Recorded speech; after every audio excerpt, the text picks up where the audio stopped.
Next tonight at 10 on Tuesday, an important new weather satellite will be sent into space from Cape Canaveral. As Chief Meteorologist Gary Canalti explains, meteorologists right here in Madison will be watching closely and for good reason.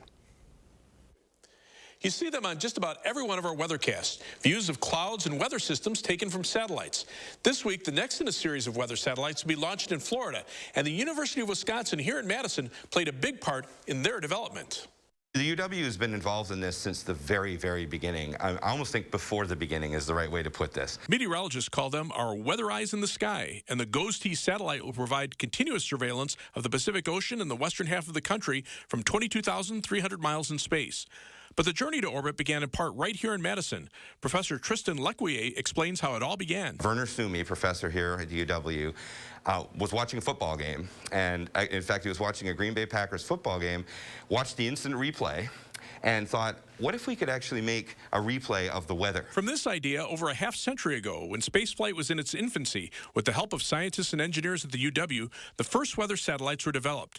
And each new satellite has added sensors to monitor the atmosphere, much of which was imagined and developed a long time before this week's launch. These satellites typically have a lifetime of about 10 years, which means you need to be thinking about the next one before you launch the current one. And I guess if I can extrapolate a little bit off of that, so researchers in this building now and at the University of Wisconsin are already working on the concepts for the satellites that will be launched in the 2030s. This satellite will be critical in helping forecast the weather across the country. Importantly, the Goes to West satellite covers the Pacific Ocean.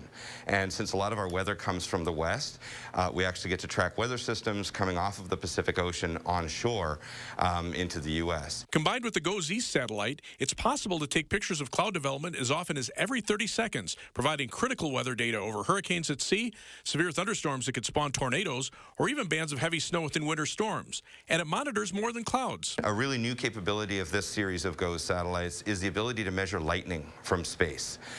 So the GOES satellites now can map lightning flashes, individual lightning flashes across the whole U.S. It can also be used for anything that can be monitored from space, such as wildfires in uninhabited forests. In fact, I think now with the satellite data, we've demonstrated that we can actually warn people of fires long before spotters can even see smoke coming from the fires on the ground. And since we have weather data going back to the 1960s from these satellites, they can even help monitor how the climate is changing. We get the combination of this really wide picture view, this full disk view, and we get observations at all times of day.